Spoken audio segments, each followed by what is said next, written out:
Hello, I'm VertArbusto, and this is the Schumann Resonance Harmonics channel on YouTube and Facebook. Thank you for being here. If you're new, welcome. Please remember to like, share, comment, and subscribe. And if you would, if it's not too much trouble, please hit the bell and select the all notifications, or you are likely to get none. It helps in the algorithm and it helps you to get regular updates for everything.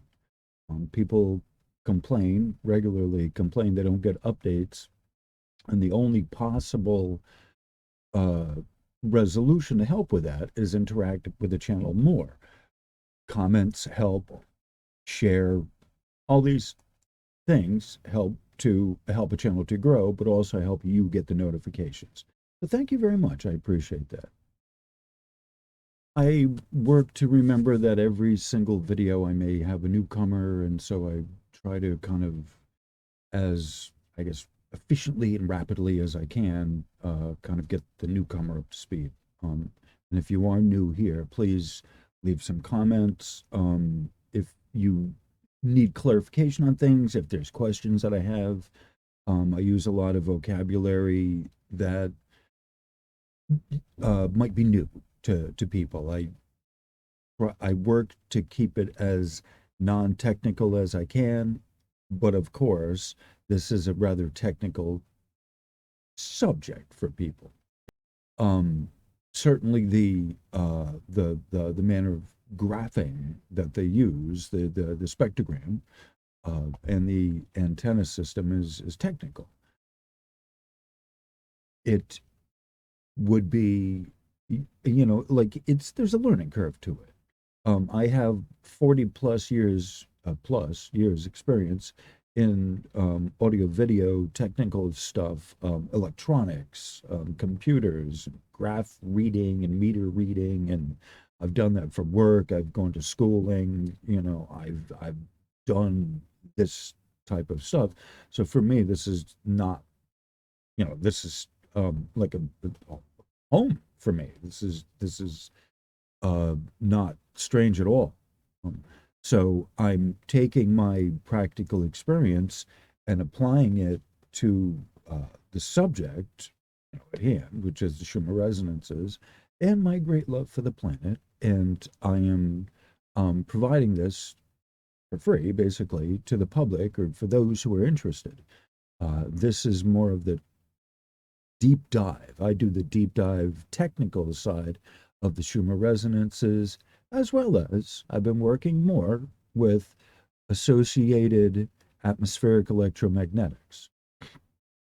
In fact, I'm doing this as a relatively quick, simple, uh, quick for me is an hour and a half these days. A relatively simple and fairly quick video on this observations, because I'm working on a larger project having to do with atmospheric electromagnetics that are not the Schumann resonances yet, that we will be discussing here as I'm giving my observations to this particular series here.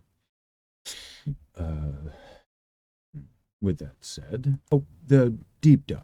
What I mean when I say the deep dive is that I think everyone knows what a deep dive is, but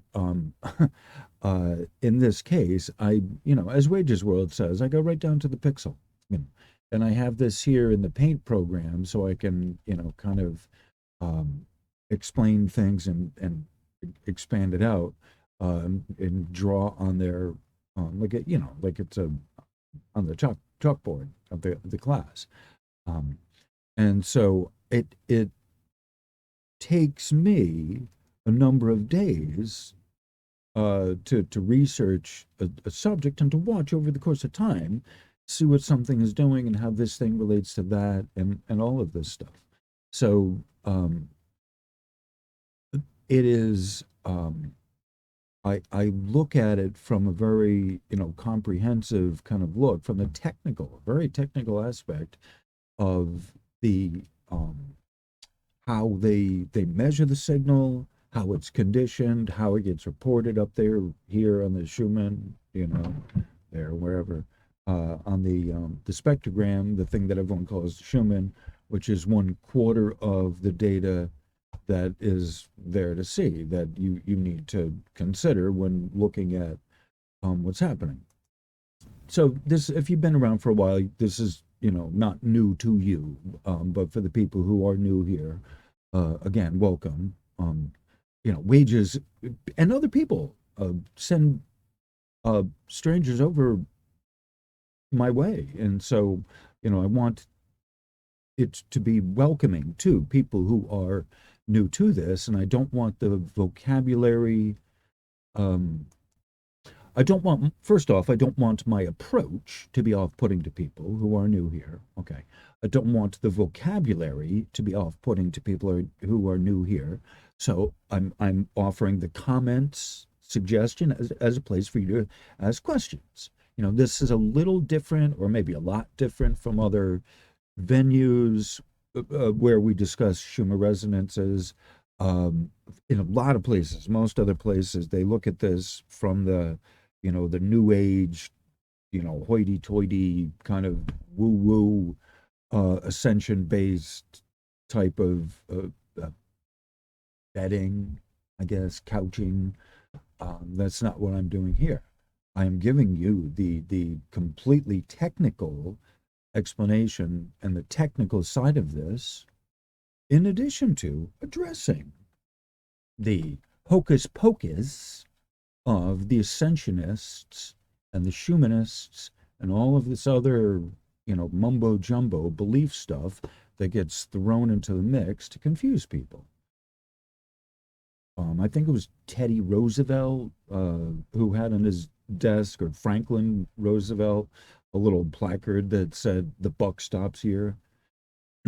So I like thinking of my space here, as a buck stops here type of a place where we sort through the myth from the magic, from the science and technology of it, and we see what we shake it up and see what sifts through based on some higher principles. And I have in videos past explained about higher principles and what all that entails and where I get my information, blah, blah, blah, blah, blah.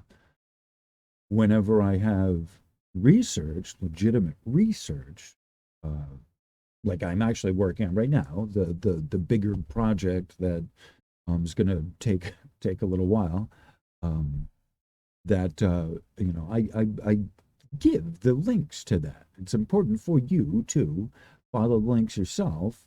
I'm just an interpreter of a lot of this research. When I do these videos, I think it's important for people to know as well.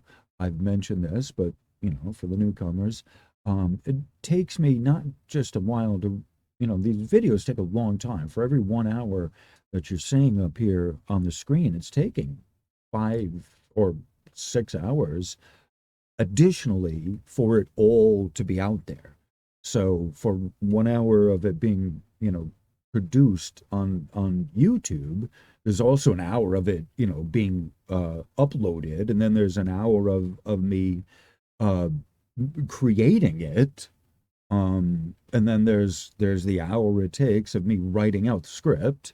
And any of you who've been around for a while, how incessant I am about, my script and following the script, and, the difference of being off topic versus off script.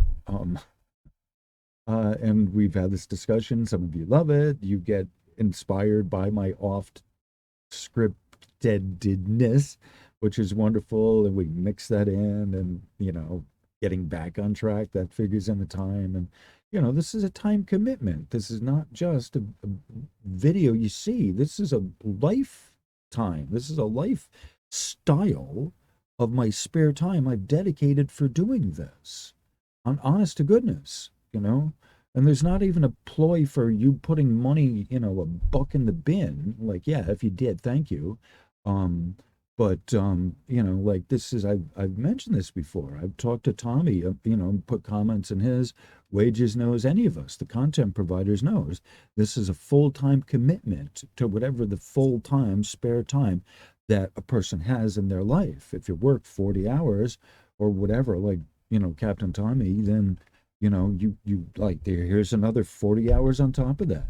You know, try and balance your life, try and have, or you know, but it's like it's a labor of love, and that's important to just understand that. So we we do these, we have to do these, or because I love the topic. I'll speak for myself. Because I love this topic and I want to share it, that's what allows me to spend all this time doing this. So so uh I where was I going with this? What am I doing here? Why am I here? Anyone following current events knows that's a reference to the Let's Go Brandon debacle we have up there on the 1600 Pennsylvania. Hi, caramba. 1122. Yeah, so anyway, to get back on track. So, you know, the deep dive is it takes me a while to look through these and to weave the narrative in between my, you know, the spare time that I can from the, you know, the job that I'm working, the full-time life that I gotta otherwise live, uh search for the mobile home of my dreams. You know, just me here. Um, so that's why, you know, I guess long story short, that's why here I have this uh on the you know, the 22nd, because this is, you know, it takes me you know, I look at these every day. I don't always do a video on these every day. People want me to, but again, I don't have the time. Still goes the process. You know, I'm working toward that goal of being able to spend more time doing these, but um you know, I just decided that I'm doing, like I said, I'm doing a long-term project. It's actually specifically about Friedman Fruend, I caramba, who talks about, I did a video of his rocks that sparkle and crackle. He talks about the peroxy bonds of the oxygen that releases, and it creates, as you get earthquakes, releases oxygens and peroxy bonds. Oxygen gets released from the crust and it creates electrics amplitude. All right, so that's what the, you know, he's got a lot of research on this, and I'm going to go into that, you know, and but this is specifically what one of the things that we're talking about of where the amplitude comes from. All right, the atmospheric electromagnetics, electric, electro, and magnetics. All right, so as we do the deep dive, look at this, we evaluate the scientific and the technical side of what happens to create the Schumann resonances, as well as address other associated atmospheric electromagnetics, such as like the Birkeland currents, or if uh, you know, if it's not, you know, what is causing, like here for an example, the 20 hertz line, you know, what's causing that? Right. So these are associated. That's not Schumann resonances. That straight line there is not Schumann resonances. But if it's not, then what is it? What's causing that? Okay, so associated atmospheric electromagnetics covers a much wider area than just the Schumann resonances. Schumann resonances are the hum, the resonances, the oscillations in the atmosphere, whereas other things like lightning itself, which causes the Schumann resonances, spherics, there's all these other things that are in addition to Schumann resonances. All right, so the deep dive is with us, we look at things that are in addition to the Schumann resonances. Why? Because they come up anyway. Because people largely, as I say, the buck stops here. And having dedicated myself to only the Schumann resonances at first, I explained to people that's not Schumann resonances. And then at a certain point, my guides were like, you need to talk to people about what they are. If it's not, that's fine.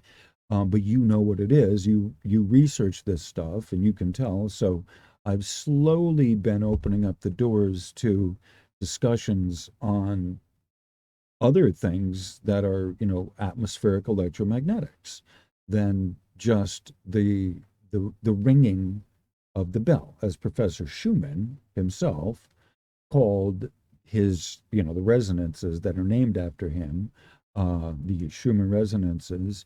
He called those the ringing of the atmosphere like a bell when struck by lightning, or ionospheric discharge.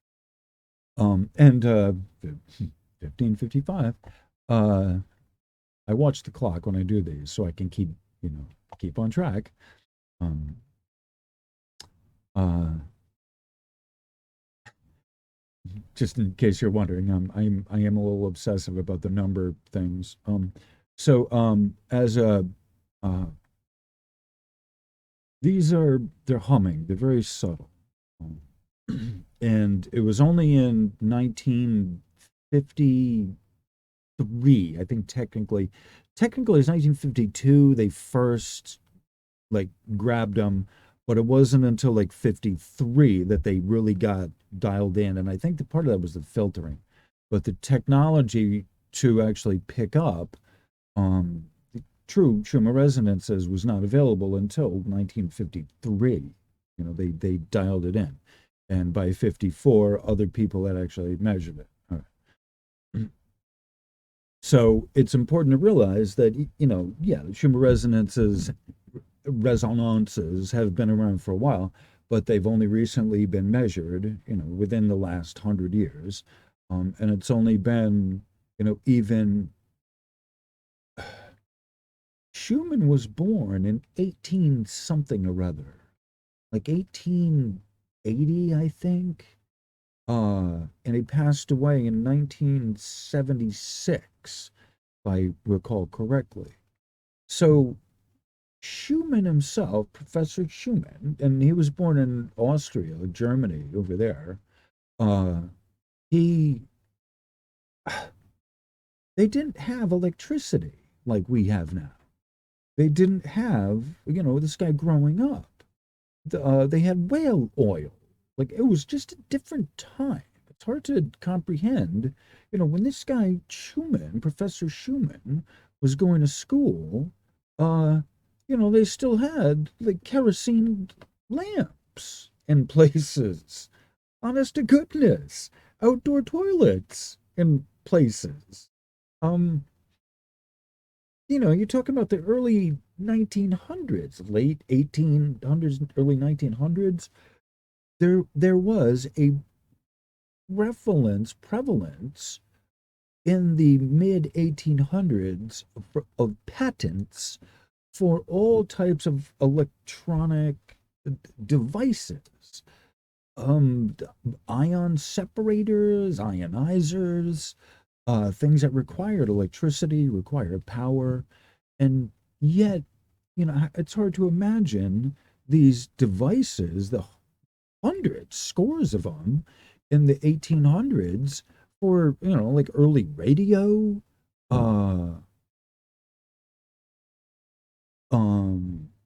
You'd be surprised what the patents in the 1800s were of what they were fiddling with. And so it's not a surprise to realize in 1935 they had an atom bomb. Okay, like this is, all right, this is Aquarian age kind of stuff. We're not in Kansas anymore. So anyway, like this is the, relatively recent history. This is within the course of my lifetime, what's happened. So the Schumann resonances have only been, measured, since 1953, 1952 at the earliest. And not that long before that was, the atomic bomb, and not long before that was the alleged crash of Roswell that never happened. And then shortly after that, you got, radio and radar. In fact, rumor has it, it was early radio that brought down the spacecraft that now gives us lasers and masars and, radar range and all of this stuff that there's no real paper trail for before the 1800s. Just shows up in the 1800s. Go back to the 1700s, and you're not seeing electrical stuff there. Whale oil, right? And in fact, the patent office basically came about to protect the rights and intellectual rights of the scientists and technologists who are fiddling with the borrowed technology. You look at some of the names on the patents that are there, and they're the who's who of industry, or people that worked for, they're backed by who's who of industry. Westinghouse, Western Bell, like all kinds of stuff. Where did the telegraph come from? Like, yeah, it just, yeah, no, man, evolution, it just showed up overnight, but it naturally evolved somehow. There is no paper trail before the 1800s of how this stuff came about. Radio, we have always had natural radio waves of the Schumann resonances. This is what Tesla was telling us. We can tap into this power. However, it's very subtle. It's very subtle. The range of this is the pico range. Okay. Now, let me get back on track here. All right. Now, before we get into the lesson, I guess what would probably be conceived of as the lesson, if you will, if you haven't already learned something now at this point. Here, as a review, the two basic things you need to form the Schumann resonances, okay, are a waveguide, which is the waveguide is the ionosphere and the earth ground. Okay, the ionosphere, the highest level, highest layer you can get, before you reach like outer space. The magnetosphere is really, it's a magnetic bond that isn't necessarily plasma. The ionosphere is plasma. Okay, so the magnetosphere is basically another name for the interplanetary magnetic field. There's a planetary link there. That's essentially what the gravity is it's a magnetic link. What comes after that, the space between us, where the air we breathe, and outer space, is essentially the ionosphere.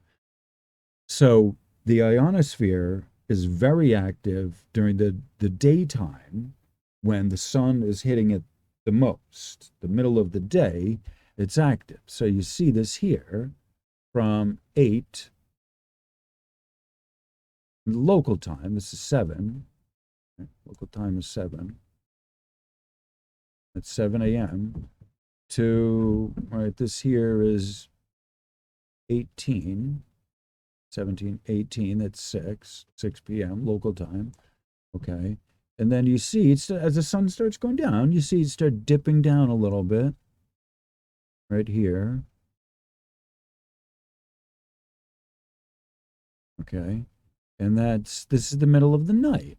All right. So between here, that's going down 6. Wow, that's a nice long dip there from 6 to, look at that, 7 the next morning.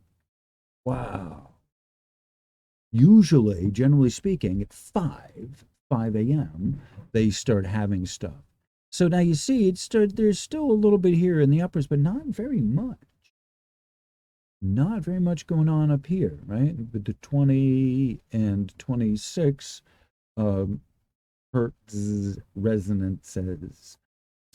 Okay, so you have to remember these act as a set. Okay, so you have the middle of the day, you have the waveguide, you have the sun, beats down, strengthens the sealing of the waveguide, and then the next thing you need, okay, and remember the waveguide itself is not causing the Schumann resonances. So the sun beating down is itself not causing Schumann resonances, and this right here, okay, this right here is not measuring sunbursts. There is a correlation, okay, as the sun bursts, it hits the ionosphere and strengthens it, and it drops it down. It forces it down to us, okay, so that it increases the waveguide, or it shortens the waveguide. So once the ceiling comes down, forces down to us, then what's in the waveguide already starts increasing in resonances. So that's what is happening, is the ceiling of the waveguide is coming down. The Schumann resonances, which are already, they're already vibrating, as you squeeze it, like an accordion, you squeeze it, it causes those to kind of pick up their intensity. Their intensity, not their resonant frequency, but their intensity, which means they get stronger. Okay? The Schumann resonances don't rise, they get more intense, which means they get stronger. Okay. Important to recognize that. Now, so those are, getting back to what we were just talking about, the waveguide and electric input, okay, voltage input. Okay. The ionosphere is running approximately 250,000 volts, 250 kilovolts, okay, it's what its potential is up there. The Earth is approximately 0 volts. It isn't 0 volts, but it's a very low voltage relative to the ionosphere. Okay, so that is what we would call Earth ground, where it's its polar opposite, if you will. It's its, other pole. Okay. It's hard to explain this without giving you a visual aid, but I think if I, like opposites attract, like voltage, I'll put it this way. Voltage needs a 0 point for it to be measured from. Okay, like 5 volts. You need to have a ground that's recognized as 0 volts in order for you to have plus 5 from that. So your ground needs to be a perfect 0. Okay, this is the theory. This is the theory of it, and what I'm trying to explain this. So the reality of it is that ground, the Earth ground, is always shifting. It's moving. The poles themselves are moving. The magnetic poles themselves are moving. But as we may or may not see here, but definitely in the long-term project that I'm working on, that you see that relative to, again, the peroxy bonding. So relative to what's in the immediate environment, you can have atmosphere, local amplitude, local voltage in the atmosphere floating around, created by different conditions, like a storm, or what have you. So the Earth ground itself is, like, as things moving, it's a living being. People need to understand that, and the lower DC circuit is the Earth's heartbeat. So if you can, moving from north to south, and east to west. The currents move through the rocks, as Friedman Freund, says in his literature there. He's talking about how the currents move through the rocks based on the peroxide bonding. So it's a very lively system, and if you don't get how this all works, don't give up, don't fret, because it is very complicated. There's a lot of moving parts to it, and I hope to kind of make this more simple. If I haven't already made it more complicated than you can understand, and if I have, I apologize. But stick with it, and ask questions. And again, thank you for being here. So the amplitude is this right here, which is the voltage. This measures the picoscale, okay, which is the ringing of the atmosphere. This is not the lightning itself. The lightning itself is far too strong than that. So that's picking up not the lightning itself, but a charge that's been released into the atmosphere. So lightning, how do I say this? Lightning that's too close to the antenna goes off the scale. It overloads the system. So a lot of, from what I understand, this may not actually be technically correct, but from what I gather, actual lightning discharge that's too close to the antenna is off the scale, and that is what causes the voids. You see the voids, data voids? It's things like that are high discharges that are too close to it, that peg the meter, that just create noise, that the machine kind of just bumps out. The algorithm of it just voids that data out as being unintelligible. All right. So now other things may happen as well, but I understand that that's the biggest cause of the data voids in these the machines. If they haven't taken it offline, that is something as well. That does happen. It's one of the things to understand about the data voids, is that there may be no data because the machine just was not operating, or maybe a line was broken, physical, hardware was broken. All right. So any number of those things can explain it.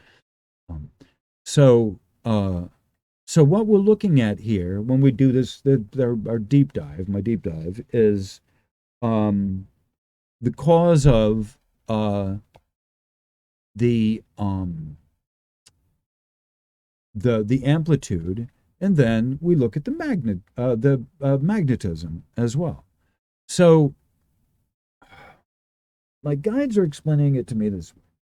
The ceiling comes down. Okay, the ceiling comes down and can force the voltage down to us. And if there's already something, sandstorms, right? Sandstorms, volcanic activity, can bring upper, atmospheric down to us, down to the ground. Some tornadoes, hurricanes, there's any number of environmental factors that can introduce voltage into the system. Okay. So if it's too close, it'll peg the meter. Okay. So there's a certain distance away that it can be, that it has to be, it can't be too close, but it can't be too far away. Okay, so there's a sweet spot of the amplitude, but it's local, fairly local to the site, the antenna, the actual site where the antenna is based. So within, there's a kind of a sweet spot of, not right on it, because that interferes as well, but a few meters away, up to like 5 kilometers or maybe 20 kilometers, depending on what's going on. upper atmospheric. If it's upper atmospheric stuff, it will transfer farther than if it's lower, closer to the ground. So you got to remember that there's a wide area, you know, I don't know how many miles, but you hundreds of miles between here and the ionosphere. So that's a vertical column potentially of hundreds of miles where things can happen at different layers. And there are things that can happen in the upper atmosphere that don't happen, like spherics and sprites that don't come down below the thermo layer. I think it is the thermocline. So the Schumann resonance antennas will pick those up, like sprites, elves. They don't touch down, they're upper atmosphere. Whereas the Schumann resonance antennas will also pick up things, events, atmospheric events that have gone from the upper atmosphere and literally hit the Earth ground. And so it's important to understand that there's not just a distance. How do I say this? It's not just the linear distance on the ground, but there's also the distance of there being upper atmospheric stuff, spherics, that we aren't necessarily aware of, that don't necessarily come down to the lower atmosphere, right? So that's what some of this stuff is. The amplitude side is not, this isn't the sun, the ionosphere, the ceiling of the waveguide. Remember, the ionosphere is caused by the ceiling of the waveguide intensifying and strengthening. So as it's the middle of the day, we could see that it's the ionosphere coming down, forcing it down itself on us. But this is, 7. You see here, we're starting to go to sleep. Look, 18, that's 6. All right, same thing here, 18, it's active. Ding, ding, ding, ding, ding, ding, ding.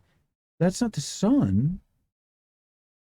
That's not the sun. The amplitude is not from the sun beating down.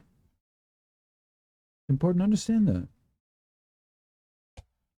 The amplitude bursts not from the ionosphere coming down, especially when you get the amplitude bursts in the middle of the night, 2, 3 in the morning, when it's otherwise, calm, dead sea calm, when it should otherwise be nothing happening. You would not expect to see amplitude bursts, in the middle of the night. See, even this activity here, it's not too bad a couple of days ago. It's not really, what you call spikes. However, this is coming in at the 30, we'll call it, 33 here. 33. Right? That's still a thing. It's still a number. Okay, there's a peak there. There's a 33 there. There's a 33 there. All right. So your 33 is ending not like here. I mean, look at that. That's there. That's your 33 mark there. That's your 33 mark. Even there, they're really up to there, but not really. Sort of, kind of is, sort of. Or your yellow and white together. Right there. That's where your yellow and white are together. So that's at your 18 mark. All right, that's 18 on the yellow. Okay.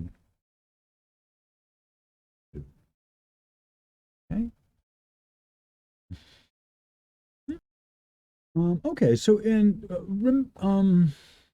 I guess if you're new here, you wouldn't have heard me say this, but if if you've been here for a little while, when we discussed the dependencies and what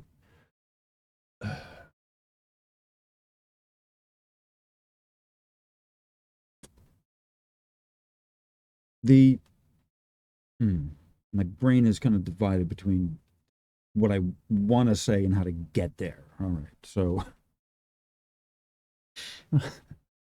um, so when I talk about the dependencies, we it is the the data behind the spectrogram. So that's why, this is why, if you're new here, this is why people come to me for this, because I tell you how it's built. I explain how the spectrogram, how they build the signal that you're looking at, instead of just pulling that one panel out and saying, oh, whoa, I don't know how they get this happen. Well, look at the data. What is the data telling you? And the data is the dependencies. So in order to understand how the three-dimensional image is, the spectrogram, that's just a qualitative view. It's not a quantitative view. The quantitative view are the three panels underneath it: the amplitude, the dependencies of the amplitude, of quality, and the frequency. No, Q here does not mean Q factor. Okay, you can't see that. Hold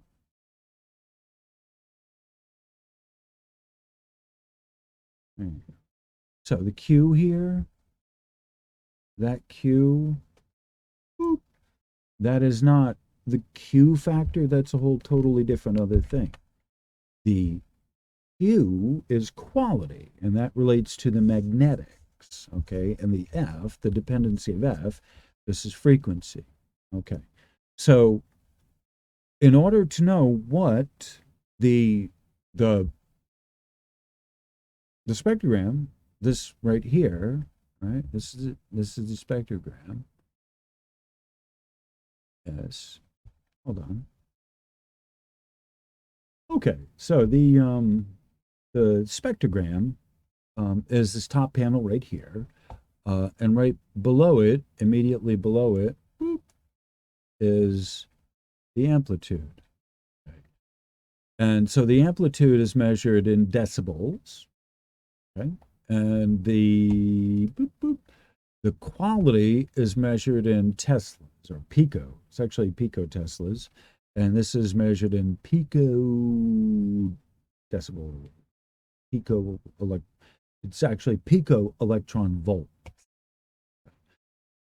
And so it's important to understand that the difference between the spectrogram and the amplitude is, this is the qualitative and the other is the quantitative.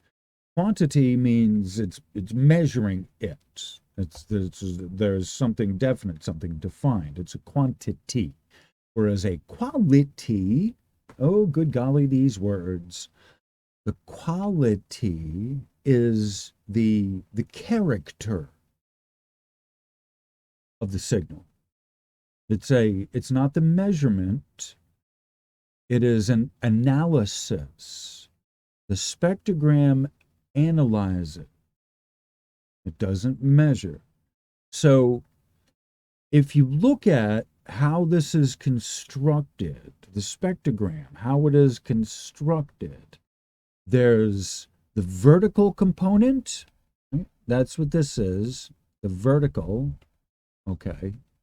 And then there is the horizontal part. Okay. This is the horizontal.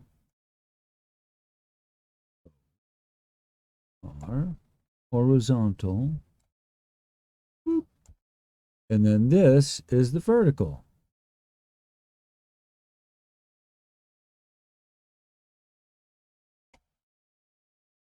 Okay.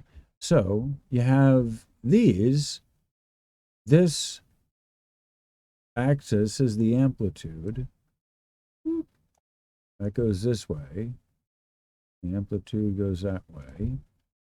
And then the quality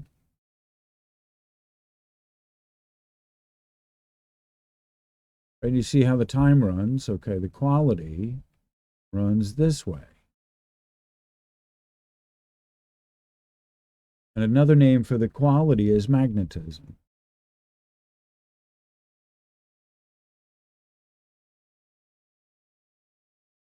Okay, and another name for amplitude is intensity, but it's measured in decibels, and this is electron volts. So this is EV. Volts gets capitalized because it's a guy's name, right? No, I don't think it's Voltaire. It's not Voltaire either. No, voltage is not named after Voltaire. Um, I used to think it was. I had to learn that otherwise. All right.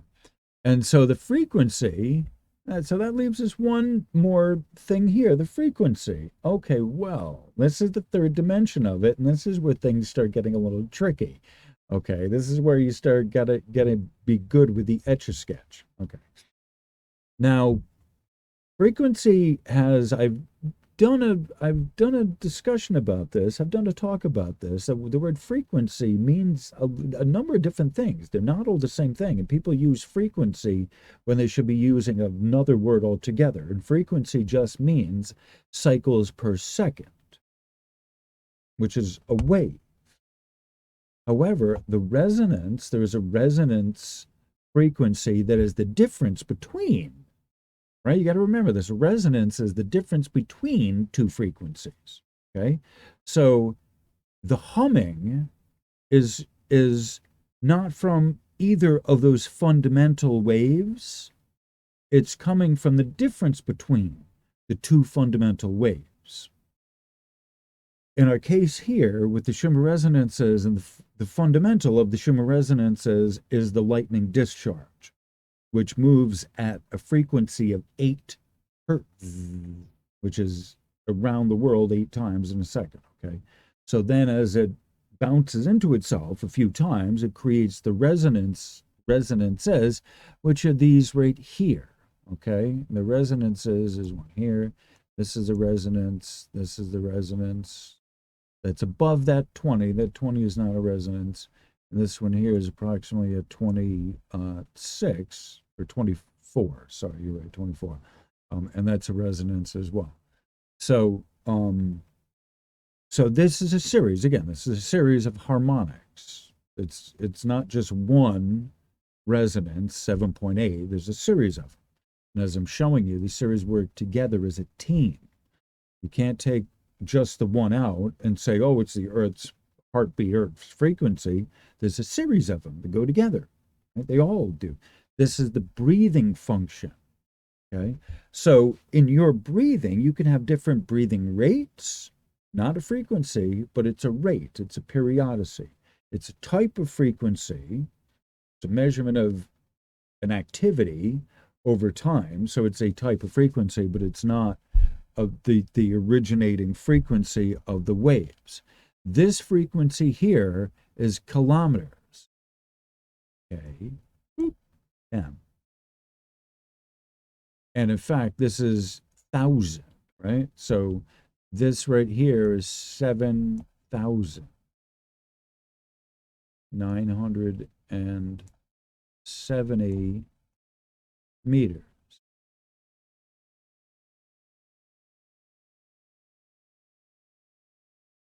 Right? So that's what these numbers are. And that's 25 kilometers. So that's 25,000 meters. Right? So that's what this frequency is telling you, the wave, the period, the distance from wave to wave. All right? So that figures in here in a way that is very difficult to explain, because there's some mixing and matching of colors involved to give you the sense of a third dimension, but it's a time dimension. They've done this in this clever way with the coloring system so that the colors present an offset to each other. And what you get as a result is the appearance of a third dimension, like you would a shadow, based on the time, right? So the time, these two go together when you're building up the spectrogram image. these two go together. Okay, so the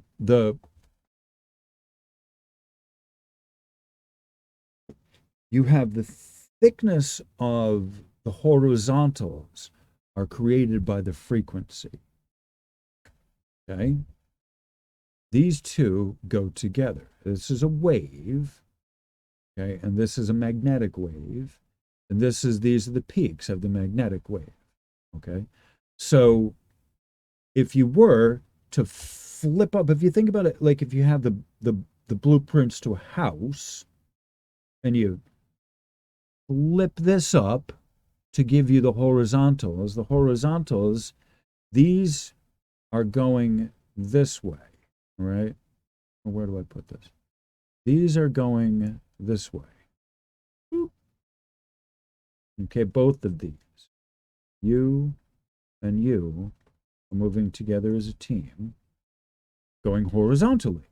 Okay, so if you were to look at just this and just this as a box, if you will, this may be difficult to understand. Okay, not everyone has the ability to figure this out. Not everyone has taken drafting. I took drafting. I wasn't really that good at it. I've taken blueprint reading. Part of my tech growing up was blueprint reading, learning CDC, CNC rather, CAD CAM, like these kind of things. There's a blueprint. You had to punch the parameters into the thing. I've been at building construction projects, seen blueprints, right? So for me, I know how kind of blueprints kind of work. But if you can picture these two working together to give you the horizontals, not just the spikes, but the thickness and the coloring here, right? That's what we're looking at as well. The coloring, the gray, right? Hold on. Not the gray, I'm sorry. The rust, these colors, the rust, the dark red, the rust, the kind of peach or maybe a little coral. You can't really see it in there, but some of a little bit of yellow. You see yellows in there, oranges, rust, these kind of colors. That's what we're looking at. What are giving you the colors of it are these parameters down here, the dependencies. The dependencies are what give you the coloring, and not just that, but the direction of the line and where everything is, how everything fits together is the three parts to it. The frequency, again, the frequency and the quality go together because this is the magnetic flux. This is the strength. The quality is the strength of the magnetism. The frequency is the measurement of the peak to peak. Okay, so when it gets a peak of this, it's measuring the distance between peak to peak. Okay, this is giving you the strength of the magnetism, not the intensity of the electric side.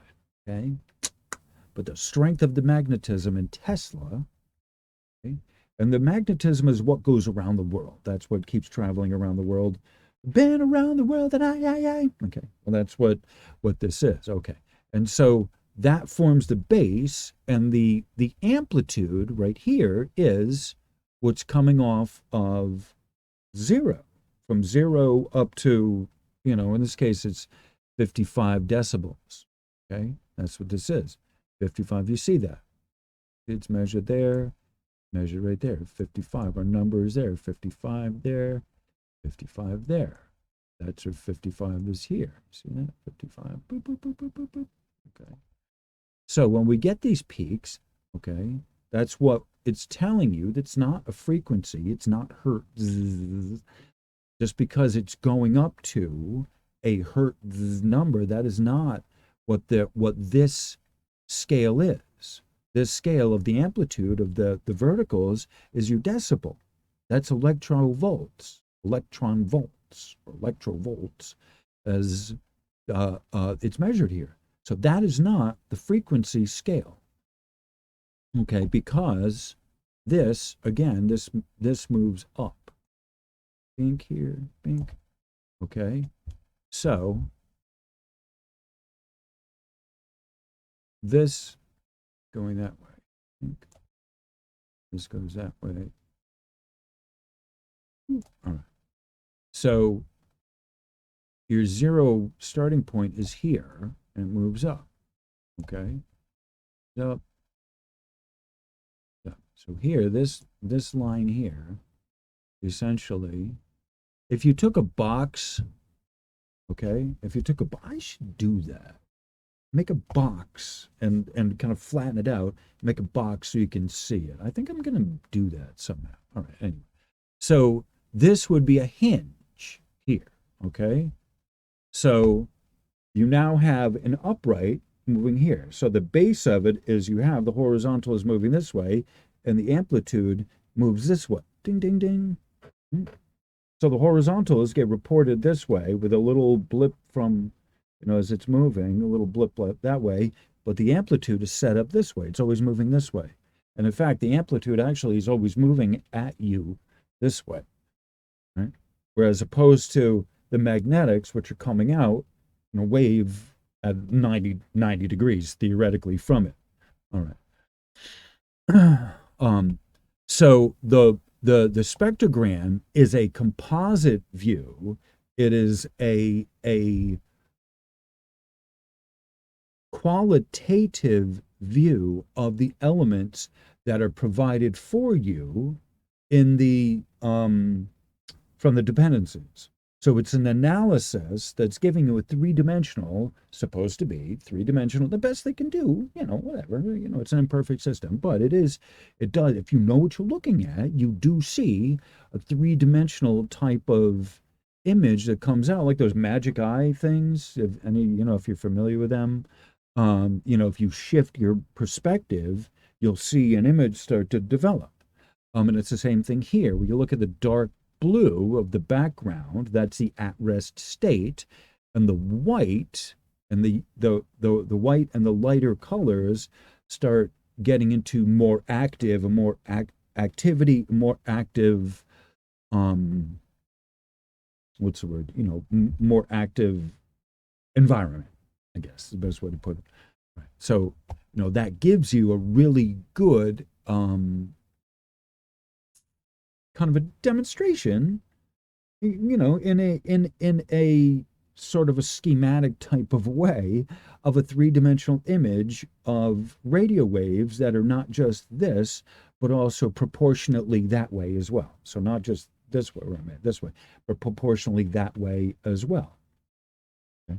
So it's tough to give a really good, accurate description of that, something that's invisible, that's only measurable on some kind of meter. So they're trying to give you a visual representation of something that is otherwise invisible. This is not incoming white light because that is already visual. You can already see incoming white light. And I will assure you that the Schumann resonance meters are not, or the antennas are not measuring, they're not picking up gamma, or they're not picking up X-ray, or they're not picking up any of that, because those are way beyond what the antennas that pick up the lowest frequencies are able to pick up. The Earth's frequencies are the lowest frequencies, and that's what this is picking up. This is not registering gamma and X-ray and all of that. The people with the shock jocks narrative, the Disney version of what's happening, are telling you, oh, this is gamma and 5D gamma, blah, blah, blah. No, it's not. No. If you need to sex it up and sell a narrative, your narrative is not that strong to start with. I'll just tell you that. If you need to misappropriate science and then lie about it, then you're perhaps misguiding people. And so don't say that me, by explaining this properly, how this properly works, is misguiding anyone.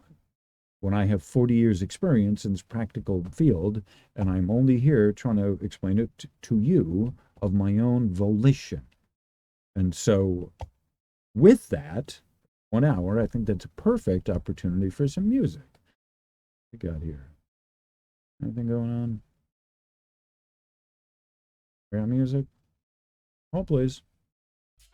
Yeah, I think we got music. All right. Let's turn it up. All right. So this is a good point for me to pause and smoke break. I'm probably going to take a good long break. This is the first break I took this whole thing. I'm at an hour, and I need to do something. I don't know, get some coffee or something. So let's assume you do as well. All right, so I'll see you back at the other side of this, like maybe 20 minutes, I think. A proper smoke break length to this, I think. All right, enough chattering for me.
pressure. I want you to come along with me.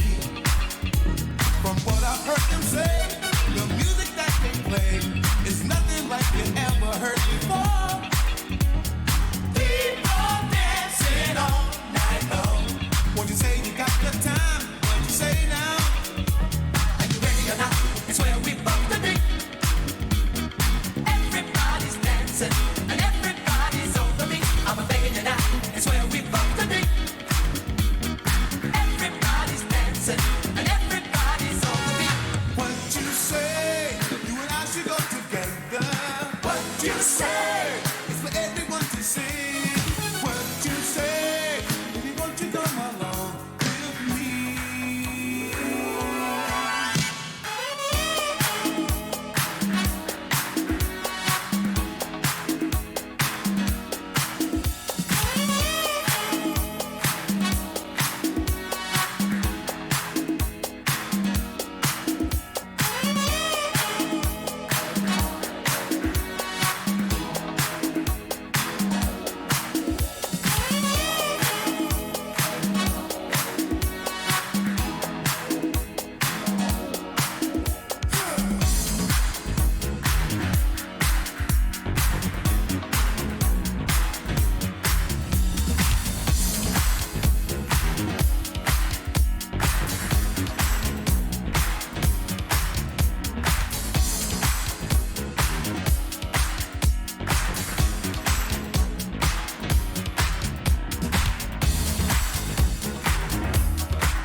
16 minutes. That's not quite 20, but that's closer to 20 than it is 10. Anyway, all right, let's pause this. All right, so I've been doing a little doodling on my blueprint, my sketch. I don't know if it clarifies anything. It was more fun while I was waiting for you guys to finish dancing. So I'm trying to give you. Hold on, what just happened? Oh, please. Okay, yeah, I love technology when it's working. All right, so I'm trying to give you folks, wonderful folks, my regulars, a the ability to figure out what it's doing, what the spectrogram is, and how they get the image, and what it's really showing you. And it's important for you to understand that it's a constructed signal. It's not measuring anything. It's just evaluating. It's giving you a qualitative view of the world, the mediated view of the actual data. It's giving you an approximation of what the 3D image would look like if you were able to colorize the radio. Right? There's not any other way to really show you something that is otherwise invisible than this. I don't know how you would otherwise be able to envision it if your senses aren't working, your spidey senses. Um, and I will also say this, that at the what he says, your ears are not able to pick up below 20 hertz. 20 hertz. The level of talking, the frequency of the human hearing is like 50 hertz.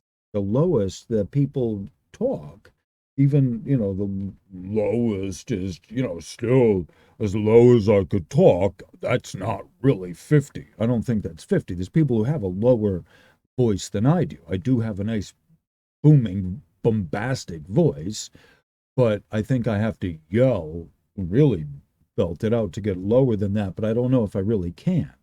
That's closer to like 60 hertz. That's not 50 hertz.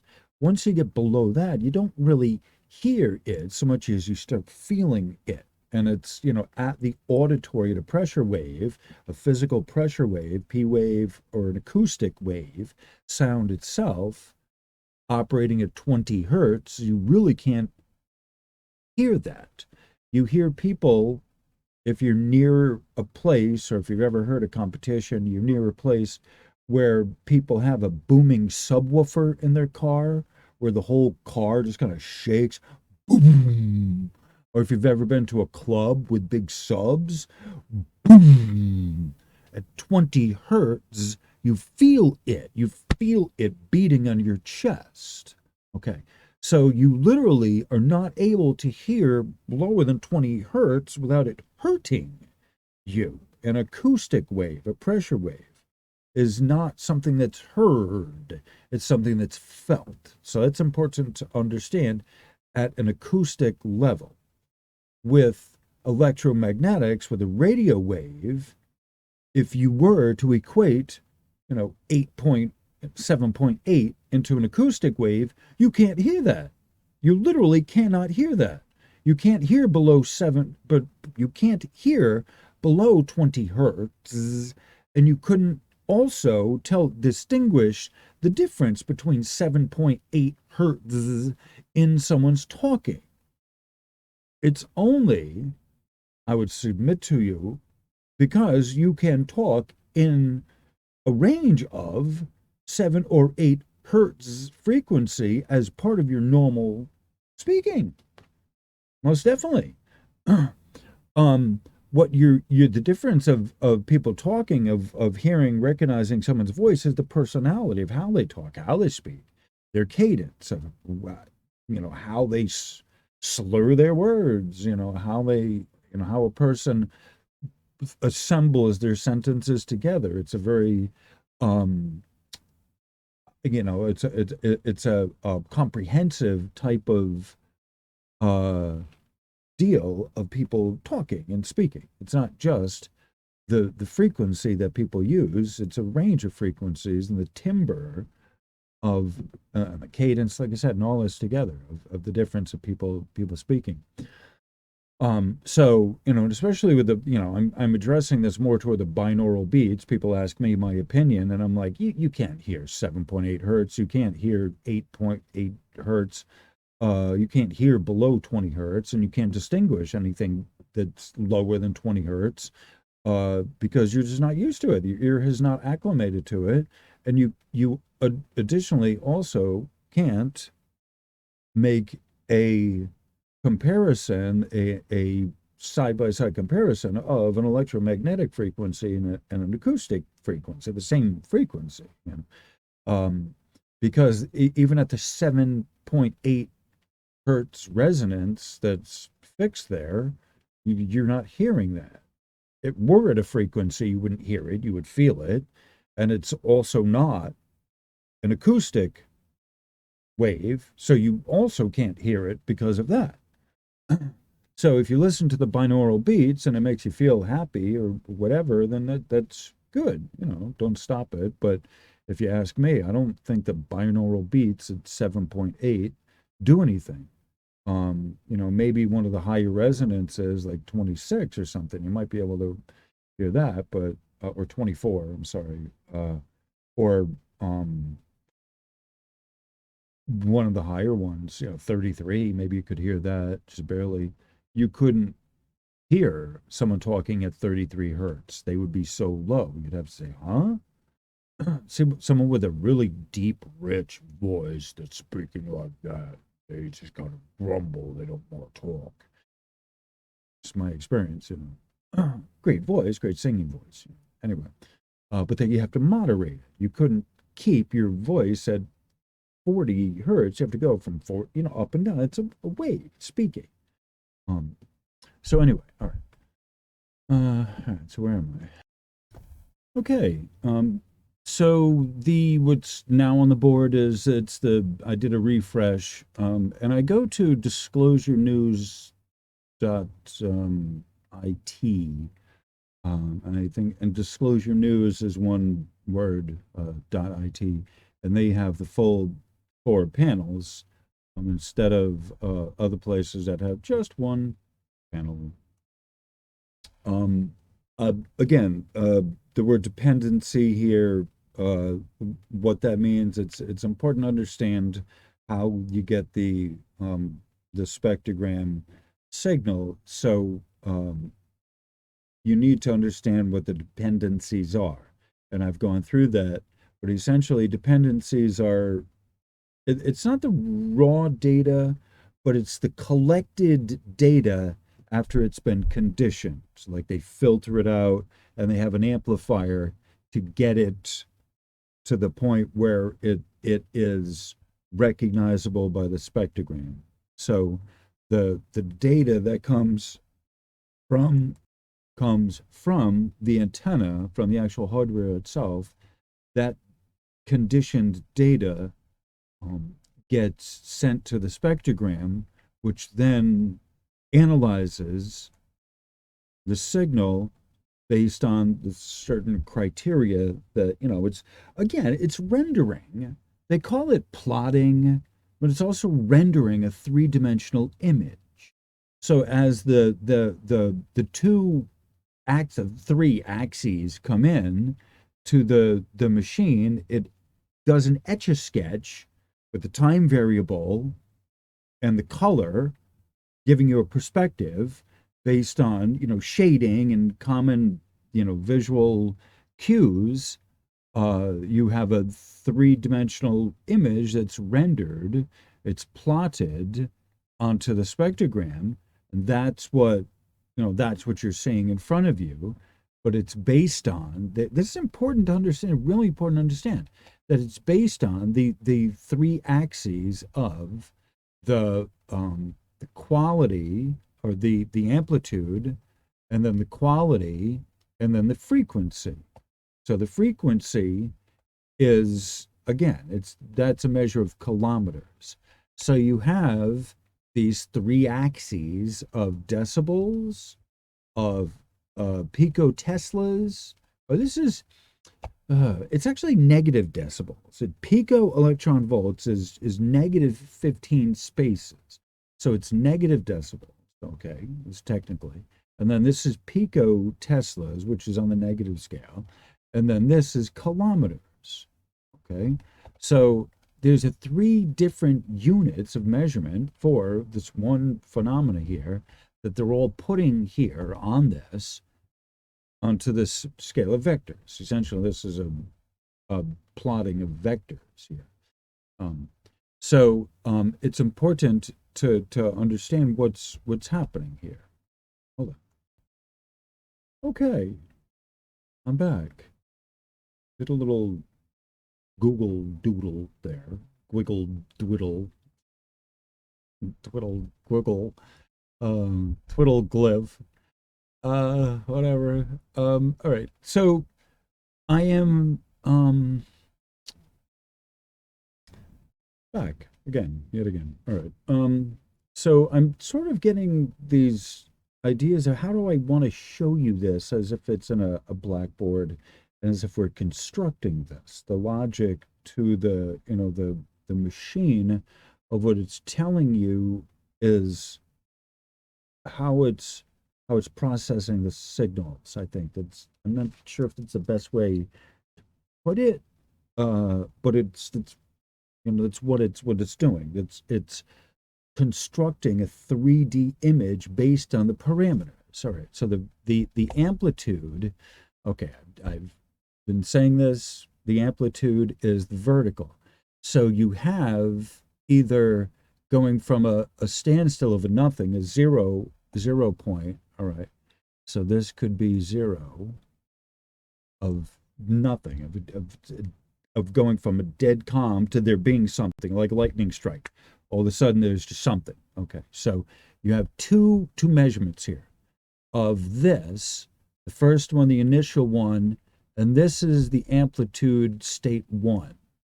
All right. So when we're talking about amplitude one, A1, that's this here.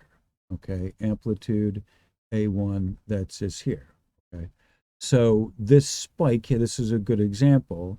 Bam, this is an A1 type of thing. All right, so it's a going from a nothing to back to a nothing, essentially, from nothing, a spike, from nothing and back to a calm. I'm going to say nothing. I just mean a calm state. All right. I don't literally mean nothing, but I mean a calm. The at rest, a zero state. All right. So that's sort of an A1 event, if you will. This right here, the first example. Okay. Amplitude spikes are local.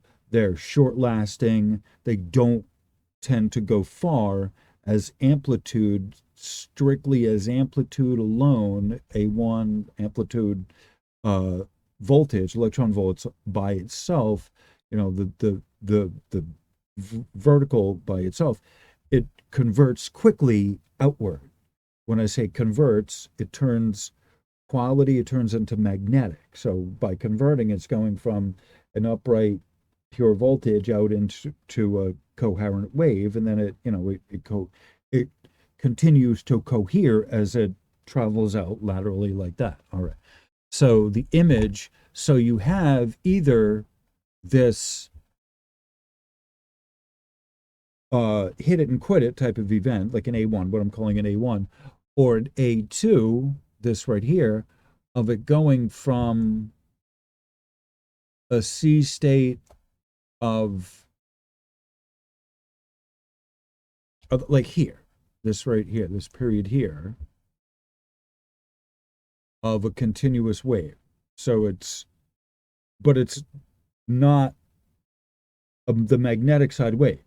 There are continuous pulses, I think is the best way to put it, that there are incoming signals repeatedly. Like there's a number of successive signals that come in. And so that's what this is talking about here, where there's a burst, ba-ding, da-ding, da-ding, da-ding, da-ding.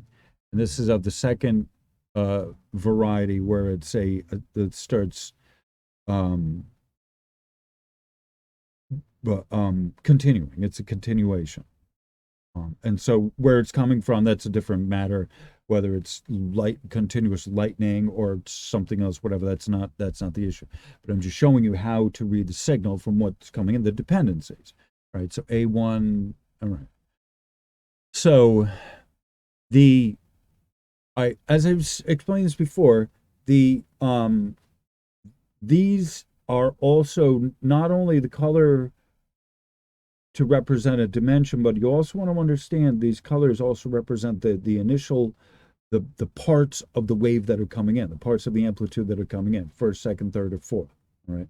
So the white, the modes are, I'm trying to give you ways to think of the modes, and this is part of it as well. The most upright is the white mode, and that is the vertical. It's the most pure. It's the high voltage comes directly from A to B down to us, and then the rest of it is coming around it and fringes it.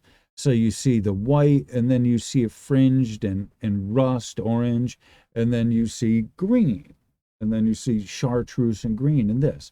And it usually does that. That's usually what it is, because it's coming in at different parts.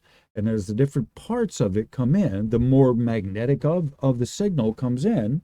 There's what comes in first and foremost, and then there's the trailing behind part that starts getting into magnetic. So all of the electrics and the magnetics, you have this stream of what comes first, and then you have successively what comes after it.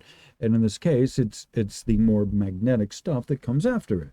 So it's like a wave in the water. You see, it's got a shape to it, and that's what the modes are detailing to us, or it's what we're picking up, or we're supposed to be picking up, is the shape of the wave, not just that there is a spike in white mode, but also all of its entire shape based on the coloring and the coloration. And they're trying to give you a pattern of two things that are different. You see that the measurement that they're using is one's decibels, and the other is pico teslas, and the other is kilometers. How are you figuring this out? Anyway, so I'm giving you the relative shape of how it's coming up with these signals, and how you're getting, right? You can get these kind of shapes in there, of these rounded shapes.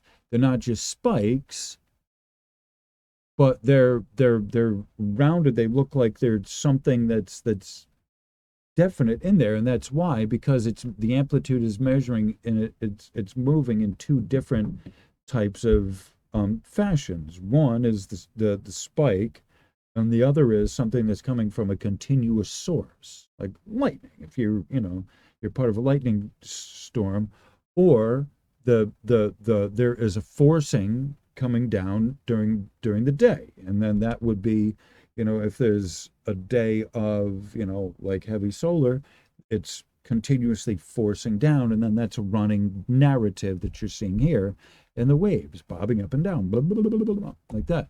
Right. So that's the two functions of the amplitude there. Quality, I'm trying to show you this. Maybe I'll come up with a better, maybe I'll redo this at some point and explain it a little better, and come up with some kind of a visual aid. As I'm doing this, I think it really would be very helpful to people. So the quality is, there's a wave that moves across time. Okay. So we have time, right? Time is our base kind of function, moving this way, or I guess this way according to the chart there. So as we're moving across time, you have this wave that's bouncing up and down, and this is the magnetic wave, is the height of it. This is what I want you to understand. It's the depth of the signal is this band here, the thickness of the signal here, from here to here. Okay, this is quality. All right, so this is the quality wave itself. Okay, all right, And the frequency, this right here, is the measurement. So the quality is the thickness of the wave, okay, in Teslas, which is not height of an amplitude. Okay, it's important to understand that. The amplitude are these spikes that go up as decibels. They're electric. They're not the magnetics, which are carrying along as a wave, a continuous wave, a coherent continuous wave. The frequency is the measurement of the continuous wave from point A to, the peak, from peak to peak. Okay, it's important to understand that. It's important to know what the difference is. Okay? And that's what these three set up in the sphere of the spectrogram of what it is and what it's showing you of the different, the different axes, the orientation of the different axes. And so I made a little, clever little diagram here that you can see, for the class. The measurement unit for the amplitude is negative. It's negative decibel is a pico electron volts, because the pico range is so subtle. It's important to realize that pico is so subtle. And it's the same thing here, pico Tesla. Pico is incredibly subtle. The Tesla is the unit of magnetic flux. Flux is change, okay? And the change would obviously be a wave. As it goes from, the electric side to the magnetic side, the electric's up like that, the magnetic's like that. As it goes between the two of them, bounces around, that's where you start getting the color combinations of things, and where you start looking like people start looking here and thinking they see recognizable things in there. And this is because it is the electric bouncing off of the magnetic, and that's what you get is fun, interesting patterns. All right. So I think that's kind of like, if you can kind of look at it this way, the different directions. Like I said, blueprint reading. I have experienced blueprint reading, and it's a skill that not everyone can get. It's hard to visualize it that way. But if you're looking to understand how the signal, how the pattern is created on the spectrogram, you need to understand the direction that the cursor, the direction that the stylus, the direction of the pen or the paintbrush, or whatever you want to use for the analogy, stylus, the plotter, as it's coming, as it's making its image, it's basing its algorithm on the these directions, like an Etch-a-Sketch. If you remember, you have the X and the Y, and this is basically the X, the Y, and the Z axis of how you're getting a three-dimensional image. We talk about the Cartesian grid. You have an X, a Y, and a Z, and it creates a cube, essentially. Well, that's what this is. It's a cube based on light information, which is also color. So they're giving you different parts of the signal as represented by different colors. The color, yeah, that's what you have to understand. The different strengths of the signal, and the different intensity of the signal, and the different time of the signal. And each of these color modes has certain ways that the first part of the signal will act. If you've seen a wave out in the ocean, certain waves have like white caps to them. And it's, there's certain activity, and that's what that tells you. So based on where and when this is taking place, you get this different color information that ascribes a three-dimensional, structure to it. And so, yeah, they want it to look like there's a sort of three-dimensional structure to this, but it's not a contrived thing like, oh, hey, is that a planet in there? No, it's not giving a visual thing of a planet. And people say all kinds of stuff, oh, that's in there, and no, it's not. It's just how the way the machine is giving you the visual aid of a invisible structure. They're radio waves. They're otherwise invisible. They're not a thing in the sky that it's giving you. It's not a telegram or a telescope. It doesn't give you a visual light. It doesn't give you, a visual. If it's already something that's visually there, it's not a photograph of it. So it's important to understand what the spectrogram is not. And calling it the Schumann is worse for most people because that makes it more difficult to understand what it really truly is. And by calling it the Schumann, you're also ignoring the fact that there's dependencies that go into making up the spectrogram. By calling it the Schumann instead of the spectrogram, it's a failure to understand what a spectrogram is. Otherwise, why wouldn't you call it the spectrogram? And knowing what makes the Schumann resonances important and what it is about that, because by calling it the Schumann, people forget all the rest of the everything else that comes with the rest of the Schumann resonances, meaning the other harmonics that come with the Schumann, the fundamental, the primary harmonic, but there's also a number of other ones that come with it that people forget. They conveniently ignore it or they forget it. It's inconvenient to remember it's a series because if you say 7.8 is Earth's heartbeat, then what do you do with the rest of them, the other harmonics? It doesn't otherwise make sense, and so that's why people that refer to the spectrogram as the Schumann just perpetually get this wrong because they're not understanding what's happening and what the colors are and what they represent and like everything. They just don't understand all of it, So, that's fine. That's why I'm here. I'm supposed to help you out understand this. And I'm happy to do that. All right, I think I got through all the major important stuff I needed to. I'm not sure if I got sidetracked and I came back to everything. I usually have to watch these again to see if I've gotten sidetracked and I did or did not get back to what I was talking about. But I'm looking at it's important, it's really important to understand how the spectrogram plots this image. And especially if you're basing a belief, if you have a belief that you're basing on what's happening with the Schumann resonances, you need to understand what the Schumann resonances are, what they're doing, how they get this image, how they're coming up with this stuff, in order to properly represent it. And people are having all kinds of physical ailments that may or may not have anything to do with the Schumann resonances, but that may have to do with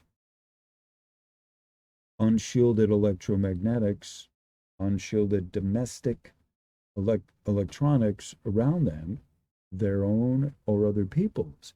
This is a huge encumbrance to people these days of all the electronics that we have around us that are picking up signals, sending out signals that are on Wi-Fi, that are, like the increasingly connected world we have is maybe a convenience, but it is something that everyone really needs to kind of address for themselves, your level of embeddedness and involvement with electronics that require to be plugged into the wall or that require network connectivity.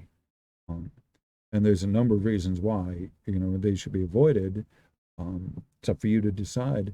But if you're having all kinds of pains, all kinds of aches, they are likely not due to the Schumann resonances, which are on the subtle side. And all of the discussions on the subtle, all the discussions on the effects, side effects of the lack of Schumann resonances are subtle effects. They are certainly not life-threatening. Okay? Yet, some of the symptoms people have are indicative of serious conditions that need to be addressed. And you can look at this and say, oh, the spikes are coming from, the sun or the solar, yet not if it's the middle of the night. You can't say that. And if it is solar, right, solar activity causes, can cause issues with the electric system, your nervous system, and all sorts of other things. Yes, that's true. Right? Schumann resonances are the least effective of those because they are so subtle. So it's important to understand this. One of the reasons why I'm doing this, why I have done this, why I'm stepping more kind of up to the plate on this and discussing this and talking about this from the perspective of not just the Schumann resonances and what those are, but electromagnetics, associated atmospheric electromagnetics caused by the dimmer switch in your house, caused by high pressure sodium lighting, overhead lighting, in the neighborhood. People with the overexuberance and the preponderance of electronics that they have in their daily lives that, maybe you could stand to turn them off once in a while. Or maybe, like somewhere in there, have a basic discussion of what a Faraday cage really does and what it protects you from, and whether or not, spending all the money in that would be worth it if it's not been properly engineered for the frequencies that you're experiencing, and the frequency and the intensities and the magnetic fluxes that you're experiencing and whatnot. So, it's all, all of this kind of starts getting into some important issues as we go forward into the information age. As I was in high school in, the 1980s, they were talking about that in the 1980s, the information age, and everything being on the computer and everything, blah, blah, blah, blah, blah, everything. They sold us that. Now, when you see the bill of goods that is, and what a crap show that, the electronics also bring with it, because you're not able to really reason with them muchly. Anyway, all right. So on that cheery note, I think I'm going to want to try and keep this under 2 hours. I said short, and for me that's under 2 hours. So 150 something. All right, so let's see what we got playing here. Anything? Bueller? Oh yeah, we got something.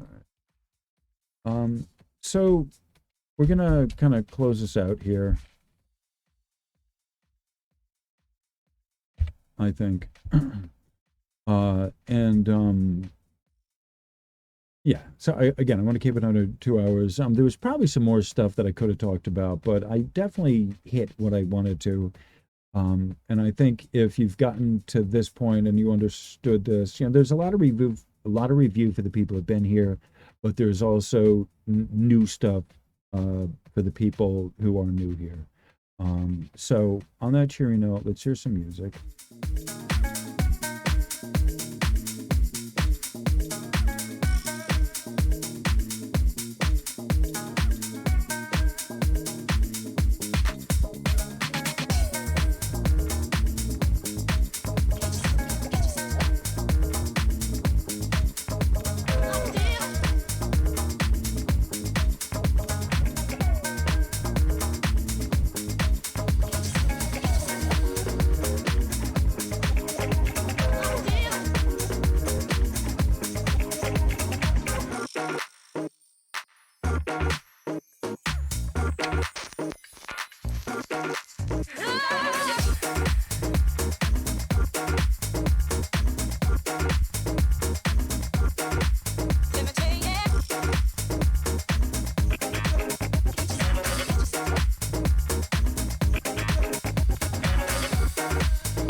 Okay, that's a wrap.